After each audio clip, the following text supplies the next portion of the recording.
Ukraine ఒకవైపు మైళ్ల కొద్దీ పరుచుకున్న బంగారు వర్ణపు పొద్దుతిరుగుడు పూల సౌందర్యం ఉంది. మరొకవైపు శతాబ్దాలుగా తమ స్వేచ్ఛ కోసం రక్తాన్ని ధారపోసిన వీరుల ఆక్రందన ఉంది. ఊహించండి, యూరోప్లోనే అత్యంత విశాలమైన శ్వేతవర్ణపు భూభాగం, అక్కడ దట్టమైన నల్లటి సారవంతమైన నేలలు, ఆకాశాన్ని ముద్దాడుతున్న బంగారు గోపురాల పురాతన చర్చిలు, ప్రపంచానికి అన్నం పెట్టే ధాన్య భాండాగారం, బ్రెడ్ బాస్కెట్ ఆఫ్ యూరోప్గా పేరు పొంది శతాబ్దాలుగా జార్జ్ చక్రవర్తుల నుంచి సోవియట్ యూనియన్ వరకు ఆఖరికి నేటి రష్యా దాకా మహా సామ్రాజ్యాల కంటికి నలుసుగా మారిన ఆ మహాధీర నెల ఏదో తెలుసా? అదే యుక్రెయిన్. పచ్చటి పొద్దుతిరుగుడు పూల వెనుక ఎంతటి రక్తం మరిగే పోరాటం ఉందో తెలుసా? ఒకవైపు కొసాక్స్ వీరుల కత్తుల యుద్ధాలు, స్టాలిన్ తెచ్చిన శవాల దిబ్బల కరువు, చెర్నోబిల్ రాక్షస రేడియేషన్ రాత్రి, మరొకవైపు ప్రపంచ పెద్దన్నల కళ్లల్లోకి కళ్ళు పెట్టి చూస్తున్న ఒక జాతి ఆత్మగౌరవ గాథ ఇది. రండి, ఈరోజు మన ప్రయాణంలో యుక్రెయిన్ రక్త చరిత్రని క్షుణ్ణంగా మాట్లాడుకుందాం. కాలచక్రాన్ని 1000 ఏళ్ల వెనక్కి తిప్పండి. క్రీస్తు శకం 9వ శతాబ్దంలో కీవన్ రూస్గా మొదలైన ఈ నేల సంస్కృతి తూర్పు పడమరల మధ్య నిరంతరం నలిగిపోయింది. కానీ యుక్రెయిన్ రక్తంలోనే ఒక తిరుగుబాటుంది. స్వతంత్ర పోరాట సింహాలు కొసాక్స్. 16వ 17వ శతాబ్దాల్లో యుక్రెయిన్ గడ్డి భూముల్లో ఎవ్వరికీ బానిసలుగా ఉండటానికి ఇష్టపడని గుర్రపు వీరులు పుట్టుకొచ్చారు. వాళ్లే కొసాక్స్. వీళ్ళకి ఏ రాజు ఆజ్ఞలు అక్కర్లేదు, ఏ సామ్రాజ్యపు సరిహద్దులు అక్కర్లేదు. చావైనా సరే స్వేచ్ఛగా చస్తాం కానీ పరాధీనంలో ఉండం అనేది వాళ్ళ రక్తనాళాల్లో ప్రవహించే మంత్రం మాట. పోలాండ్ రాజులు, రష్యన్ జార్జ్ చక్రవర్తులు, ఒటోమన్ సుల్తాన్లు వీళ్ల పేరెత్తితే వణికిపోయేవాళ్ళట. ఆ గుర్రపు పరుగుల సవ్వడి, ఆ కత్తుల రాపిడి మధ్య నుంచి పుట్టుకొచ్చిందే నేటి యుక్రెయిన్ ఆత్మగౌరవం. కత్తులు పట్టిన, సైన్యాలను నడిపిన, శత్రువు ముందు మోకరిల్లటం కొసాక్స్ రక్తంలోనే లేదు. స్వేచ్ఛ అంటే ఊపిరి మాత్రమే కాదు, అది ఒక జాతి హక్కు అని చాటారు. కానీ ఈ వీరుల నేలపై చరిత్ర చేసిన అత్యంత భయంకరమైన ఘోరం ఏంటో తెలుసా? అదే Holodomor. 1932-33 Soviet Russia dictator Joseph Stalin యుక్రెయిన్ల ఆత్మవిశ్వాసాన్ని, పోరాట పటిమను నలిపి పారేయటానికి ఒక రాక్షస పథకం వేశాడు. యుక్రెయిన్ రైతులు పండించిన ప్రతి ఒక్క ధాన్యపు గింజను, ఇంట్లో ఉన్న చివరి రొట్టె ముక్కను కూడా సోవియట్ సైన్యం బలవంతంగా గుంజేసుకుంది. ఇళ్లలో ధాన్యం దాచుకున్నారనే అనుమానంతో ఇళ్లని తగలబెట్టేశారు. సరిహద్దులు మూసేసి యుక్రెయిన్ ప్రజలు బయటకు పోకుండా దిగ్బంధించారు. ఫలితం పచ్చటి పైర్లు పండే నేలపై ఆకలి కేకలు మిన్నంటాయి. కంటి ముందే కన్న పిల్లలు, తల్లిదండ్రులు తిండి లేక శవాలై పడిపోయారు. కేవలం 1.5 ఏడాదిన్నర కాలంలో ఏకంగా 30-50 లక్షల మంది యుక్రెయినియన్లు ఆకలి రాక్షసుడి నోట్లో బలైపోయారు. వీధుల్లో పడి ఉన్న శవాలను ఎత్తటానికి కూడా మనుషులకు ఓపిక లేని భయంకరమైన రాత్రి అది.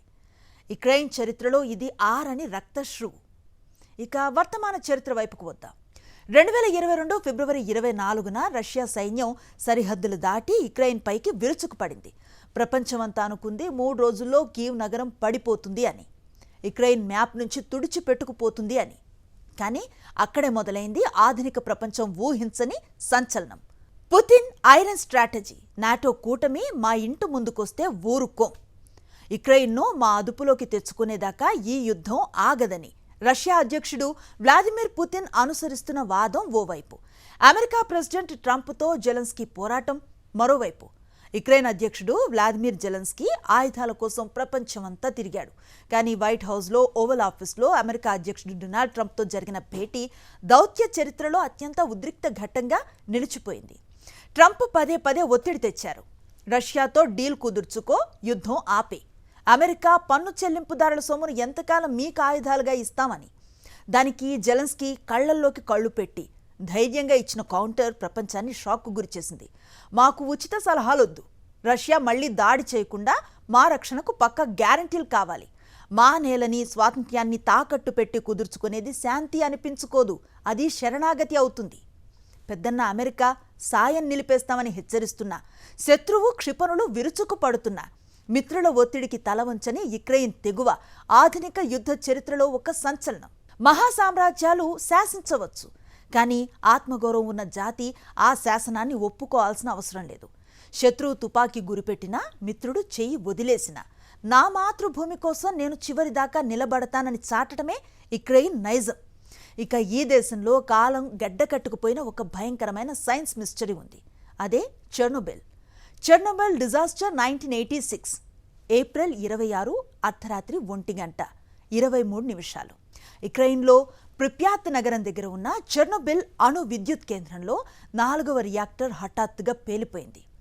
హిరోషిమాపై వేసిన అణుబాంబు కంటే 400 రెట్లు ఎక్కువ విషపూరిత రేడియేషన్ ఆకాశంలోకి లేచింది.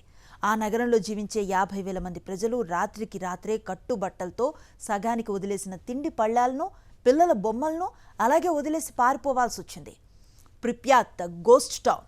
ఈ రోజుకి ప్రిప్యాత్ నగరంలో మనుషులుండరు.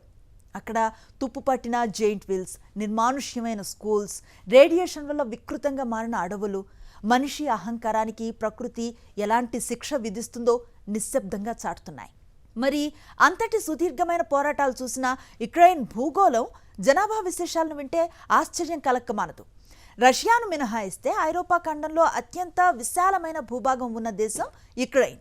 యుద్ధానికి ముందు దాదాపు 4 కోట్ల మంది జనాభా ఉండేవాళ్ళు ఇక్కడ. చెర్నోజిమ్. ప్రపంచంలో మొత్తం నల్లటి సారవంతమైన నేలల్లో 25% యుక్రెయిన్లోనే ఉన్నాయి. ఇక్కడ విత్తనం చల్లితే చాలు పసిడి పండుతుంది. ప్రపంచ ధాన్యపు భాండాగారం.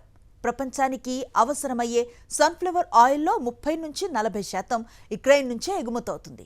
గోధుమలు, జొన్నలు, మొక్కజొన్నలు ఎగుమతి చేయటంలో వీళ్ళు ప్రపంచానికే ఆకలి తీర్చే అన్నదాతలమాట. మరి యుక్రెయినియన్ ప్రజల జీవన శైలి, ఆహార అలవాట్లు ఎంత అద్భుతంగా ఉంటాయో తెలుసా? బోర్ష్.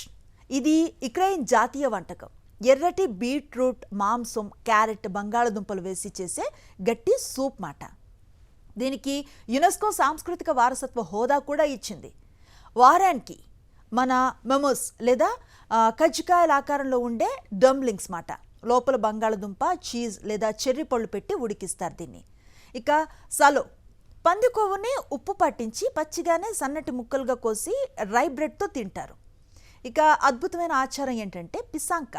ఈస్టర్ పండుగ సమయంలో కోడిగుడ్లు పెంకులపై లక్కతో, సహజ రంగులతో రకరకాల అద్భుతమైన వర్ణ చిత్రాలను వేస్తారు. ఆ గుడ్లను చూస్తే మనుషులు చేసిన కళాఖండాలా కాకుండా దేవతలు దింపినట్లుంటాయన్నమాట. ఇప్పుడు మనం యుక్రెయిన్ వీధుల నుంచి వెనక్కి వచ్చేసాం. చూసారా? కొసాక్ వీరుల కత్తుల రాపిడి, హొలడోమోర్ శవాల దిబ్బల కరువు, చెర్నోబిల్ రాక్షస రేడియేషన్ రాత్రి, ఓవల్ ఆఫీస్ దౌత్య పోరాటం, నల్లటి బంగారం నేలలు, ఎర్రటి బోర్ష్డ్ సూప్ రుచులు, పిసాంకా చిత్రలేఖనం. ఒకే దేశంలో ఎన్ని వైవిధ్యాలు! మరి ఈ యుక్రెయిన్ మీ మనసుకు ఎలా అనిపించిందో కామెంట్ సెక్షన్లో ఖచ్చితంగా చెప్పండి. నెక్స్ట్ ఎపిసోడ్లో మరో సంచలన దేశ చరిత్రతో మీ ముందుకు వస్తాను.